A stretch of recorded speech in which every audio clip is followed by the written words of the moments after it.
अस्सलाम वालेकुम। तो आज की इस एक छोटी सी वीडियो में हम डिस्कस करेंगे अमेज़ॉन यूके की कैलकुलेशंस के हवाले से। बहुत सारे लोगों को जो है वो वैट के हवाले से परेशानी आती है और उनको समझ नहीं आता कि वैट की कैलकुलेशंस जो है वो किस तरह से होंगी। तो ये एक हमने कैलकुलेटर अमेज़ॉन यूके के हवाले से बनाया है और ये 100% तो नहीं कह सकते, लेकिन अराउंड 80 to 90% जो है वो परफेक्शन के साथ होता है। ये इस कैलकुलेटर का लिंक आप लोगों के साथ पब्लिकली इस वीडियो के नीचे ही या फिर जो है इस वीडियो के साथ शेयर कर दिया जाएगा, तो आप भी इसको एक्सेस कर पाएंगे। ये कैलकुलेटर काम किस तरह से करता है, इसमें कुछ फील्ड्स आपको येलो कलर की नज़र आ रही होंगी। आपको सिर्फ और सिर्फ उस फील्ड्स के अंदर जो है वो अपनी चेंजेस करनी है। बाकी सारे फार्मूलाज ऑलरेडी लगे हुए हैं और वो आपको खुद ही कैलकुलेशंस जो हैं वो करके दिखाएंगे। अब इसमें चार तरह के कैलकुलेटर्स हमने बनाए हैं। एक जो है वो स्टैंडर्ड 20% रेट पे कैलकुलेशंस करता है। एक जो है वो non VAT registered individual plan के लिए है। एक फ्लैट रेट जो डिस्काउंटेड होता है 7.5% उसके हवाले से है। और एक है non VAT registered professional plan जो होता है उसके लिए। अब ये मल्टीपल कैलकुलेटर्स हैं और अलग अलग तरह से काम करते हैं सारे। हम इस वक्त जो है वो स्टैंडर्ड वाला देखेंगे, 20% वाला। इसमें आपको मुख्तलिफ फील्ड्स नज़र आ रही हैं: selling price, output VAT, referral fee और supplier price, shipping cost, input VAT, FBA fee, gross profit, account proceeds, HMRC, net profit, ROI और प्रॉफिट मार्जिन। इन सब पे फार्मूलाज ऑलरेडी लगे हुए हैं। आपको सिंपल करना क्या है, हम एक डमी कैलकुलेशन यहाँ पे करके देखते हैं कि सप्लायर की प्राइस अगर अज्यूम करें हम के जी 25 पाउंड्स है। अब अमेज़ॉन के ऊपर आपको प्राइस जो नज़र आती है उसमें वैट ऑलरेडी इंक्लूडेड होता है। ठीक है, लाइक 25 पाउंड्स की अगर सेल हो रही है आइटम तो उसमें 20% वैट इंक्लूडेड है।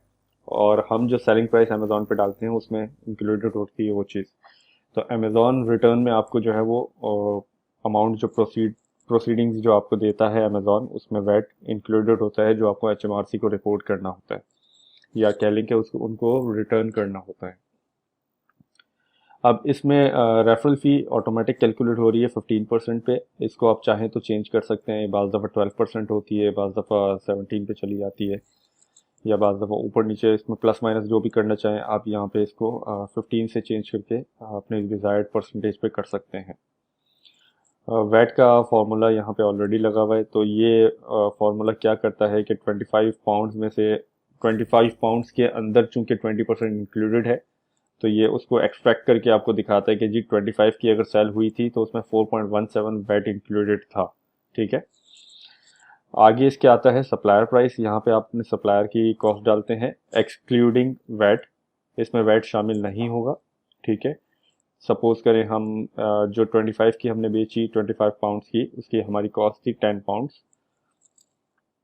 तो अब ये यहाँ पे इनपुट वैट में ऑटोमेटिक कैलकुलेट करता है कि 10 पाउंड्स की अगर आप परचेज कर रहे हैं तो उस पर 2 पाउंड्स आप वैट पे करेंगे। ठीक है, ये सारी कैलकुलेशंस वैट की आगे फॉरवर्ड होंगी, वो आगे चल के हम देखते हैं।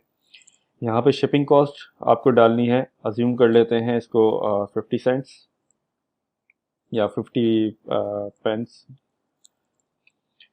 ठीक है, अब एफ बी ए फ़ी आती है। तो एफ बी ए फ़ी आप अमेज़ॉन एफ बी ए कैलकुलेटर से चेक कर सकते हैं, वहाँ से उसको उठा के यहाँ पे डाल दें आप। हम इस पे लेते हैं 2.5 पाउंड्स। तो ये अब हमें दिखाता है कि हमारे ग्रॉस प्रॉफिट्स जो है वो 8.75 है। ठीक है, अब ये ग्रॉस प्रॉफिट्स किस तरह से काम कर रहे हैं, ये जो है आपकी सेलिंग प्राइस में से कुछ चीज़ें माइनस करता है, जैसे कि रेफरल फ़ी, सप्लायर प्राइस, एफ बी ए फ़ी। आप चाहें तो ग्रॉस प्रॉफिट्स को इग्नोर कर दें। आगे इसके आता है अकाउंट प्रोसीड्स। ये वो अमाउंट है जो आफ्टर सेलिंग सेलिंग प्राइस में से अमेज़ॉन जब रेफरल फ़ी और एफ बी ए फ़ी काटेगा उसके बाद आपको अमाउंट जो है वो ये ट्रांसफ़र होगी, मतलब आपके अकाउंट में ट्रांसफ़र होगी ये अमाउंट। ठीक है, उसके बाद आता है एक एच एम आर सी का कॉलम। इस कॉलम में हो क्या रहा है, इस कॉलम में ये हो रहा है कि सिंपल सा जो है वो £2 आपने ऑलरेडी पे किया था, उसमें जो है वो टोटल आपका सेलिंग प्राइस पे बना 4.17, तो ये लेस हो रहा है उसमें से 4.17 में से जो है वो 2 लेस हो गया, तो रिमेनिंग आपका 2.17 बचा, जो आप HMRC को रिपोर्ट करेंगे, मतलब रिटर्न करेंगे आप, क्योंकि आपने 4.1 कलेक्ट किया कस्टमर से ऑलरेडी। आप अपफ्रंट जो पे कर चुके थे वो £2 पे कर चुके थे, और उसमें से 2.17 बचा जो अब आप HMRC को वापस देंगे। ठीक है, तो अब ये यहाँ पे आपके पास आ जाता है नेट प्रॉफिट। अब नेट प्रॉफिट जो है वो सिंपल ये सारी चीज़ें माइनस करता है, अकाउंट प्रोसीड्स में से आउटपुट वैट और सप्लायर प्राइस, शिपिंग कॉस्ट, ये माइनस होंगी, तो आपके पास आ जाएगा नेट प्रॉफिट। तो ये एक सिंपल से कैलकुलेटर हमने बनाया है, ROI जो है वो कैलकुलेट हो रही है आगे, प्रॉफिट डिवाइड बाय कॉस्ट, और उसके बाद प्रॉफिट मार्जिन है जो कि चलता है प्रॉफिट ऑन और सेलिंग प्राइस के ऊपर।